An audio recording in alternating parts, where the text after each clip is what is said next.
Going to the NFC West, reviewing that offseason. We're going to start with the Seattle Seahawks because they won the division last year, but they did lose in the wild card to the Los Angeles Rams. I believe their backup quarterback at that time, too. um, but yeah, in terms of additions, not that many because they did trade their first round pick. I think other picks, too, for Jamal Adams.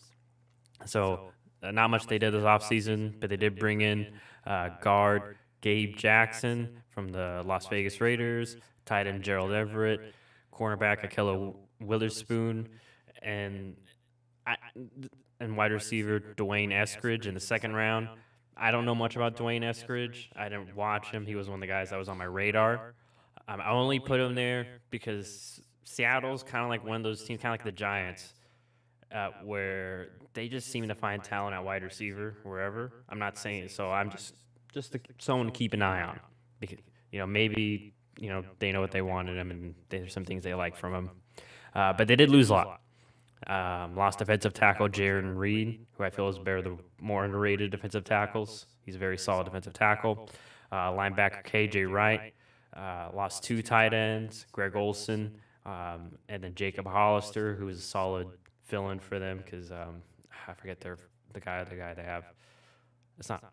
I always forget. He got injured the past years.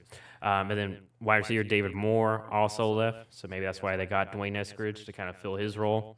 And then they lost basically almost both their starting corners, Quentin Dunbar, Shaquille Griffin, and then also Carlos Hyde as well. They lost him too. But yeah, I'm going to throw it to you, John. What are your thoughts on their offseason, and do you think they can win the division again, or are they in trouble? Just real quick, because I was having some issues on my phone. We're talking about Seattle, right? Seattle, yes. And should be in the Google Drive. If anything, check the podcast Gmail. If you want, I can go first while you check that, because I sent the share link there. It's NFC West offseason. I'm in the Google Drive and I don't see it. Anyway. I can just send it to you if you want to send me an email. If you can send it to me and you can go first, that'd be great. Yeah, just send me on Facebook. Wait, I found it. You found it. Okay. So you can go ahead, though. You go ahead. Yeah. So I do worry about their defense. Jaron Reed, solid defensive tackle. The defense was already iffy last year. I know they're going to have Jamal Adams, and hopefully he's more healthy, and then the offseason helps him, be more acclimated to the system. I'm assuming they're going to be running the Seattle scheme again, the cover 3.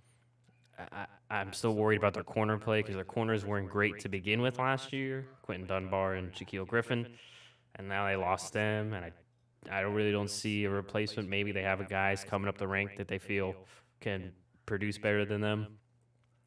And then, especially like we mentioned before, Seattle scheme dependent also on your front 4 getting home. And really all they have is Carlos Dunlap, who, he had some solid moments last year, but getting up there in age. And after that's LJ Collier, who's a first-round pick a couple of years ago, but hasn't impressed very much. So I do have – my main concern is their defense.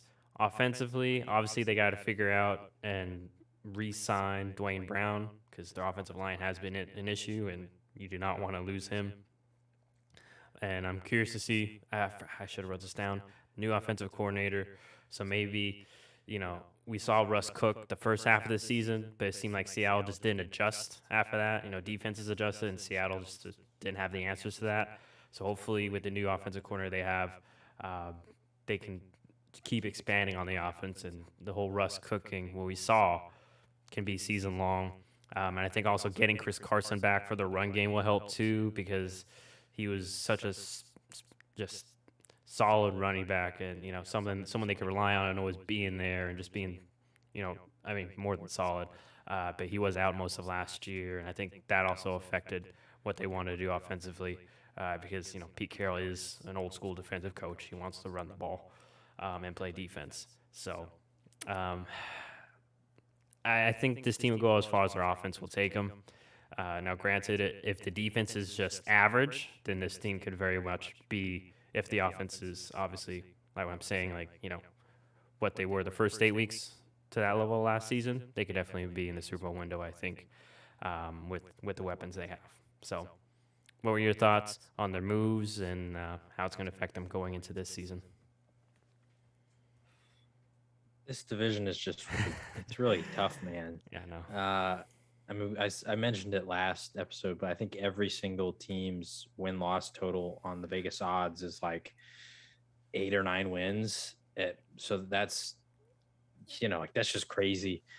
And Seattle, I think just out of all the teams in the division, I think they got worse. And so maybe, I mean, I'm just gonna say it. I feel like this team might finish last in the division, which is Wow. kind of crazy after they won it last year.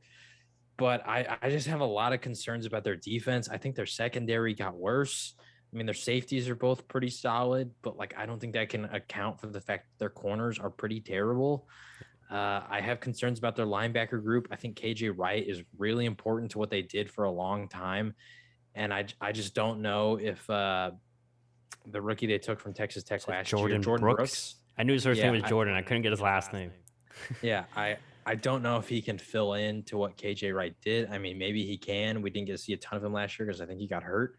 But it feels like that front seven is basically Bobby Wagner. Like I have there's nobody on that D line that scares me because even Carlos Dunlap, who's their best guy, like he's an aging veteran who's on the decline, and I don't know. Like it feels like there's just a lot of lack of talent on that defense, and that's what really worries me.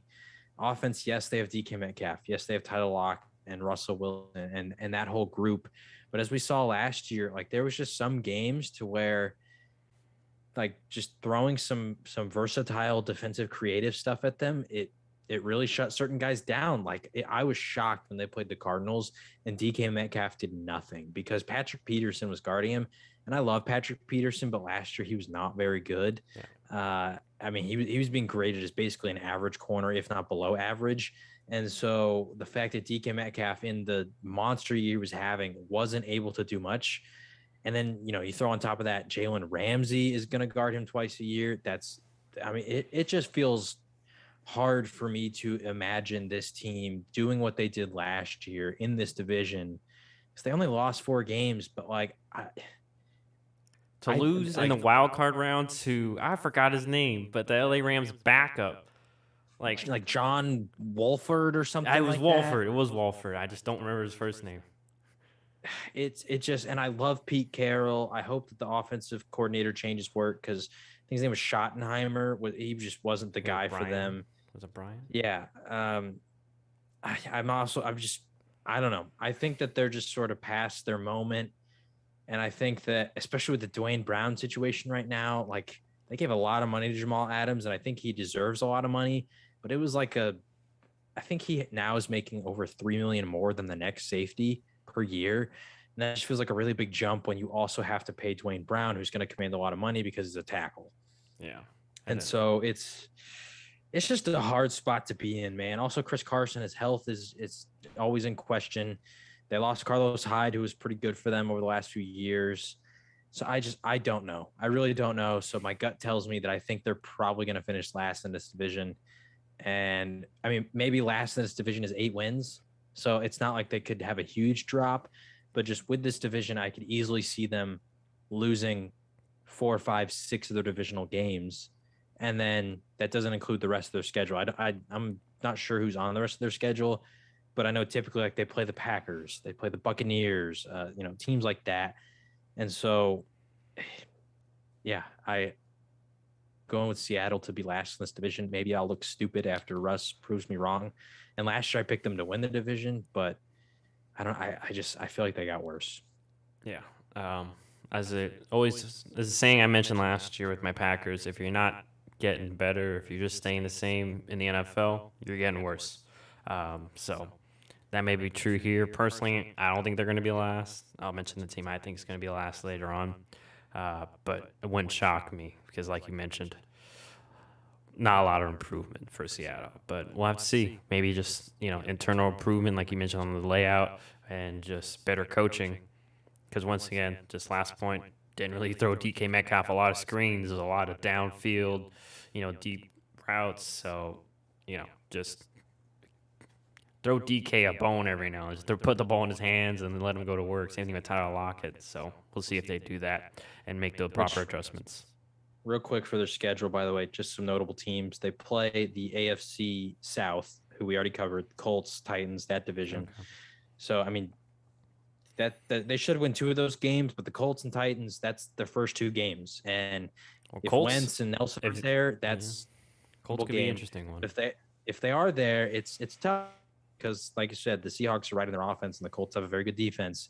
And if Wentz and Nelson are healthy, it's hard to see Seattle stopping their offense because they have a lot of good running backs.